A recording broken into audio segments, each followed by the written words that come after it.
जी, नमस्कार सभी को। आज सीईटी 2026 का जैसे विज्ञप्ति जारी हुआ तो अपने सिलेबस देखने के क्रम में आपने सबसे पहले अपने फेवरेट विषय गणित की तरफ ध्यान गया होगा आपका, और मेरा तो निश्चित तौर पर वहीं गया है। और जब गणित विषय के सिलेबस के पाठ्यक्रम पे देखा तो एक बड़ा बदलाव देखने को मिला, बिल्कुल वैसा ही जैसा सीईटी 10+2 के अंदर था। तो यहाँ एक छोटा सा समय लेते हुए ये बताने का प्रयास किया जाएगा कि अब तक अपने सीईटी को लेकर जिस प्रकार के मैथमेटिक्स के टॉपिक को तैयार करे थे उसमें कितना क्या कुछ अपने को जोड़ना है या घटाना है। उस क्रम में मैं आपको क्रम से ये कंपेयर करते हुए बताता चलूंगा कि पहले हम क्या पढ़ रहे थे और अब हमें क्या पढ़ना है। समय जो भी है लेकिन निश्चित रहे, सिलेबस कोई फर्क नहीं पड़ता कितना बड़ा है कितना छोटा है, समय कितना कम या ज्यादा है, हम अच्छे तरीके से तैयार करेंगे। और गणित और रीजनिंग के दोनों के ही नई लाइव क्लासेस अपने जो 7 जुलाई से एलडीसी के एग्जाम के तुरंत बाद शुरू कर ही रहे हैं। समय और जो शेड्यूल है वो टेलीग्राम चैनल पर उपलब्ध होते रहता है। फिर फिलहाल अपने बात करते हैं कि अपने सिलेबस में बदलाव किस प्रकार का हुआ, तो टॉपिक में किसी प्रकार का अंतर कैसे आया हुआ है। तो उसी क्रम में जब अपने देखते हैं, सबसे पहले ये जो वर्तमान सिलेबस अपने को गणित विषय को लेते हुए अपने को सामने दिखाई दिया। लगभग 12 भर्तियां 2027-26 के एंड तक आने वाली, जिसमें जो इस सीईटी के बाद में होगी उनपे ये सीईटी स्नातक अपने को पास करना होगा। और इस पास करने के विषय में सिलेबस में कितने विषय हैं, उनके क्या क्या टॉपिक है, ये आपकी समझ और आपकी समझदारी है, ये इतना देख चुके होंगे या मेरे साथियों के द्वारा आपको गाइडेंस किया जा चुका होगा। हम अपने एमर्स प्लेटफॉर्म पर सिर्फ गणित विषय को लेकर जिक्र करते हैं, तो उसी की ही अपने बात यहाँ पर कर रहे हैं। ये क्वेश्चन थोड़ा सा बोलना मुश्किल रहेगा कि कितने क्वेश्चन, इस पे अभी हम बात नहीं कर पाएंगे। फिलहाल अपने ये देखते हैं कि टॉपिक कौन सा जुड़ा और कितना हटा है। तो मैं ये कहना चाहूंगा कि मैं टॉपिक को चलो एक्सप्लेन कर दूंगा, उससे पहले आप ये देख लीजिएगा कि जो काले रंग में आपको दिखाई दे रहे टॉपिक के नाम, वो अपने पहले सीईटी का सिलेबस का हिस्सा था। और अब रेड मार्क जो लाल रंग में अपने को दिखाई दे रहे हैं फॉन्ट, वो सारे के सारे अब अपने वर्तमान सिलेबस में ऐड हुआ है। तो आप देख सकते हैं कि एक बहुत बड़ा हिस्सा गणित के सिलेबस में सीईटी से जैसे +2 के अंदर जितना बड़ा हिस्सा हटा था, स्नातक में उतना ही बड़ा हिस्सा जुड़ा है। तो जुड़ने के क्रम में अपने सबसे पहले पूर्ण वर्ग संख्याओं के वर्ग, वर्गमूल, घन और घनमूल के बारे में बात करें तो ये पहला टॉपिक जिसे आप सीईटी 10+2 के अंदर वैदिक गणित के अंदर पढ़ते थे, बिल्कुल वैसा ही, लेकिन उतना बड़ा वैदिक के नहीं पढ़ना है। हमें यहाँ पर संख्याओं का वर्ग, वर्गमूल, घन और घनमूल पे बने प्रॉपर्टीज पे क्वेश्चन सारे करके और उन्हें क्लियर करना है। उसके बाद में आपके पास में अलजेब्रा बीजगणित का पोर्शन जुड़ा है। और बीजगणित के 2 चैप्टर आपके पढ़ने हैं। आपको एक तो गुणनखंड और एक द्विघात समीकरण पढ़ना है। 2 चरीय रैखिक समीकरण नहीं पढ़ना, बहुपद आपको नहीं पढ़ना है। लॉग वाला टॉपिक, लघु गणक टॉपिक, जो सीईटी 10+2 का एक हिस्सा था, वहां से उठ के अब अपने पास में यहाँ पर सीईटी स्नातक में आया है।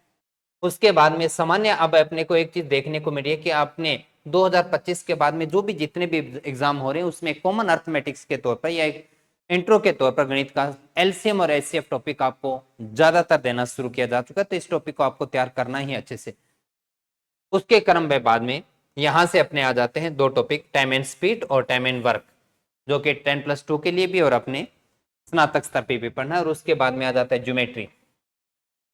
ज्योमेट्री के अंदर अपने समतलीय आकृतियां, त्रिभुजों के सर्वांग समता और समरूपता भी पढ़ना है, और बिल्कुल वही जो हम एलडीसी के अंदर पढ़ते हैं या सीईटी 10+2 के अंदर पढ़ा था। उसके बाद में ये अपना पूरा सिलेबस के अंदर था। ये अर्थमेटिक्स में औसत, लाभ, हानि, प्रतिशत, सरल ब्याज, चक्रवर्ती ब्याज, अनुपात, समानुपात, मेंसुरेशन 2D और 3D, ये सिलेबस का पहले का हिस्सा था जो आप जानते हैं। उसके बाद में अब एक और बड़ा टॉपिक जुड़ा है अपना त्रिकोणमितीय अनुपात, यानी ट्रिग्नोमेट्री, आपका फेवरेट सब्जेक्ट, आपके जो टॉपिक है सॉरी, वो आपके सिलेबस का हिस्सा बन चुका है। और इसके साथ ऊंचाई दूरी वाले क्वेश्चन भी, यानी त्रिकोणमिति अपने को यहाँ से पढ़ना है। बड़े रूप में 2 चैप्टर दिए पर हमें पूरा ट्रिग्नोमेट्री पढ़ना है। उसके बाद में केंद्रीय प्रवृत्ति के माप, माध्य माध्य का बहुलक, इसको भी अपने को तैयार करना है। और एक अपना कॉमन टॉपिक आजकल सभी एग्जाम में आने लगा, वो है आंकड़ों का चित्रों द्वारा निरूपण। इस पे अपने केवल और केवल एक अपने सामान्य शब्दों में डीआई कह सकते हैं, एक डीआई के रूप में आपके सामने क्वेश्चन आने लगे हैं, और इसको लगभग सभी एग्जाम के अंदर अपने को पढ़ना होता है। तो ये अपना सिलेबस है जो कि आपके बदलाव के रूप में आपको सामने आज के दिन में दिखाई दिया है। तो इस प्रकार से अपने पढ़ना शुरू करेंगे, और इसकी शुरुआत जैसे मैंने कहा कि अपने 7 जुलाई से जो है वो शुरुआत कर देंगे। 9:30 बजे अपने पास में रीजनिंग की क्लास रहेगी, और 10:45 पर मैथ की क्लास बनी रहेगी। ऑफलाइन और ऑनलाइन दोनों मोड में अपने ये क्लास उपलब्ध रहेगी। अब बात ये आती है कि क्या पढ़ें, कैसे पढ़ें और कहाँ से पढ़ें। जब अगर आपका ये क्वेश्चन बन जाता है तो मैं इतना ही कहना चाहूंगा कि एक तो ये तरीका है कि आप प्रत्येक भर्ती के लिए अलग से अपने किसी भी पब्लिकेशन, एमर्स पब्लिकेशन के या अन्य पब्लिकेशन के हर एग्जाम के अंदर अपनी बुक को परचेज करें और उसको पढ़ना शुरू कर दीजिए। या ये होता है कि एक बार बुक ले ली उसके बाद में नहीं देखना पड़ता कि एग्जाम कौन सा है और क्या सिलेबस में टॉपिक है क्या नहीं है। एक बार पूरा गणित अपने पास में रख लीजिए, जैसे जैसे सिलेबस आपके सामने दिखाई देता है बस उस किताब को उठाएं और उनको टॉपिक को पढ़ना शुरू कर दीजिए। और इस समस्या का समाधान केवल और केवल एक ही बात से है, वो है अपने चारों वॉल्यूम। अगर आप मैथमेटिक्स के 4 वॉल्यूम अपने पास में रखते हैं, जो कि चौथे वॉल्यूम जो है वो आगामी प्रकाशित है, 3 अपने हो चुके हैं, चौथी अभी बहुत जल्दी आपके सामने आ जाएगी। और इस क्रम में इन तीनों को पढ़ने के बाद में अर्थमेटिक्स पोर्शन कंप्लीट हुआ। अब आपका लघुगणक, वर्ग, घनमूल और त्रिकोणमिति ये कंप्लीट यहां से हो गया। और एल्जेब्रा, ज्योमेट्री, सांख्यिकी और मेंसुरेशन वॉल्यूम फर्स्ट तो आपके लिए कंपलसरी है। ये तो एक ऐसी किताब है जो हर एग्जाम में प्रत्येक विद्यार्थी को पढ़ना ही पढ़ना है, भले किसी भी एग्जाम की तैयारी वो क्यों ना कर रहा हो। एक बार इन 4 किताब को सामने रख लो, फिर जो मर्जी तो एग्जाम हो आपका, सीटी 10+2 हो, सीटी स्नातक हो, वीडियो हो, पटवार हो, कंप्यूटर अनुदेशक हो, टीचर ग्रेड 3 पात्र या पात्रता परीक्षा हो या मुख्य परीक्षा हो, कुल लेक्चरार तक भी क्यों ना हो, आरएस, एसआई, जो भी आपके सामने आपको एग्जाम दिखाई देते हैं उनका किसी भी टॉपिक को आपके इनसे बाहर दिखाई नहीं देगा।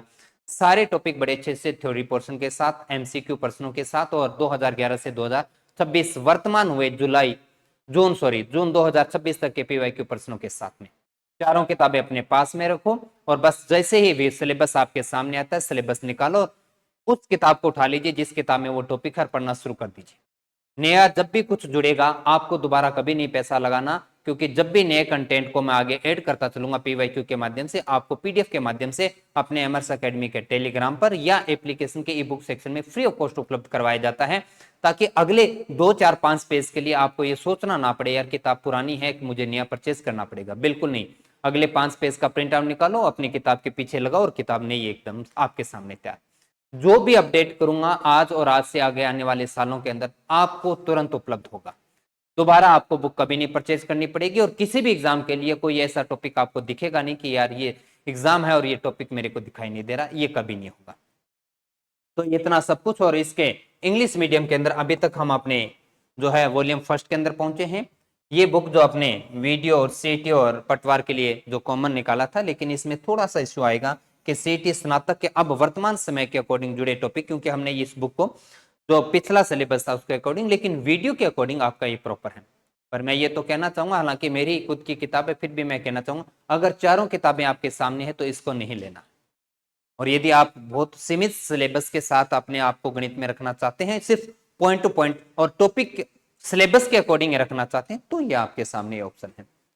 और अब आती है बात पढ़ने की, तो पढ़ने के क्रम में मैं ये कहूं कि सीटी के लिए भले +2 और भले स्नातक, आप आगामी किसी भी टारगेट बेच, +2 पे आने वाली भर्तियां या स्नातक पे आने वाली भर्तियों के अगर किसी भी मेरे टारगेट एग्जाम बैच में जुड़ते हैं या फाउंडेशन बैच में जुड़ते हैं, फाउंडेशन 2 प्रकार के, अकेला मैथ या मैथ प्लस रीजनिंग, या कोई भी टारगेट भले कंप्यूटर निदेशक हो, सब इंस्पेक्टर का हो, ग्राम विकास अधिकारी, या पात्रता परीक्षा की बात करें रीट L1 और L2, या मुख्य परीक्षा टीचर ग्रेड 3 L1 और L2 में, इन एग्जाम टारगेट के अंदर आप जुड़ते हैं तो सीटी +2 और स्नातक मैथ और रीजनिंग का रिकॉर्डेड और लाइव बिल्कुल निःशुल्क आपको उपलब्ध करवाया जाएगा।